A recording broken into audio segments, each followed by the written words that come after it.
All right, let's talk about the relationship between sexuality in the past and the present and future relationships. I got 3 movies off the top of my head I'm going to give to you. Failure to Launch, Matthew McConaughey. How to Lose a Guy in 10 Days, him again. Jerry Maguire, played by Tom Cruise. What do 3 of these guys have in common? The characters they play are immature men who have an inability or an unwillingness or an inability to have mature relationships in the present. Why?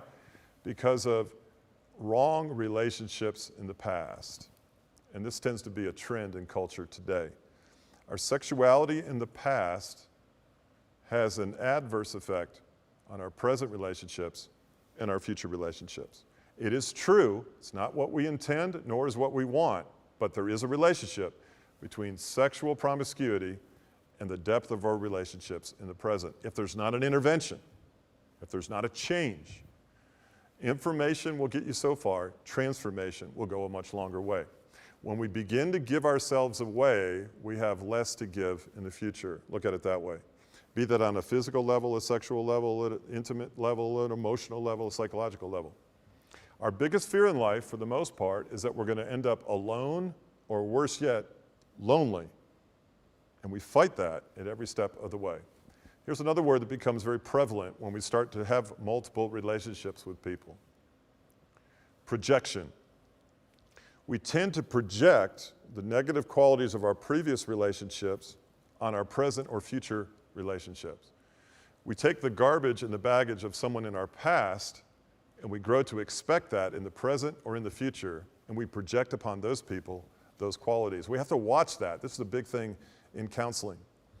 Pornography in the past changes our perception of the opposite sex in the present and in the future.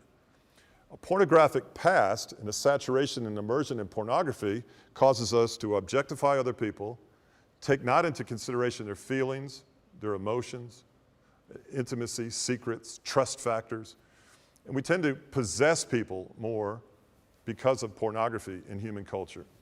Our physical issues that we have in the past can affect our future relationships. I know a lot of people who have made mistakes sexually and they have contracted herpes or some other physical ailment that now limits their potential for relationships in the future.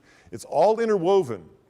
That's why I say we're not just talking about something for the sake of talking about it. We're talking about something for preserving and protecting the long-term future of your relationships with people in the future, be they marriage or not.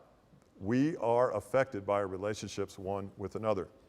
Maybe you have friends that are caught up in this pattern. Let's think about ways you can help them, talk to them. Maybe you know yourself all too well, and you've got to have some intervention of some kind. You've got to have someone sit down and talk to you and start answering the questions. Why you do what you do? What's your motivation? And what are the effects of those choices that you're making in life? You've got to care, as do I have to care about myself, enough to look at the choices that I'm making to see how they affect my potential for intimacy and love in the future. Remember Jerry Maguire. Remember Failure to Launch. Remember How to Lose a Guy in 10 Days. Is that you lacking the maturity to have the depth of a relationship in the present and in the future that you desperately want?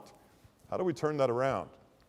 Well, I happen to know by experience, you turn that around by a relationship, an introduction and an ongoing relationship with a God who died for you, namely Christ, that helps reform and resculpt and transform the way we think, feel, and desire, body, soul, and spirit. Think about these things and think about your life. Remember, we're thinking objectively about where you are in contrast to where you could be, and certainly where you want to be. Think about that. What about future relationships?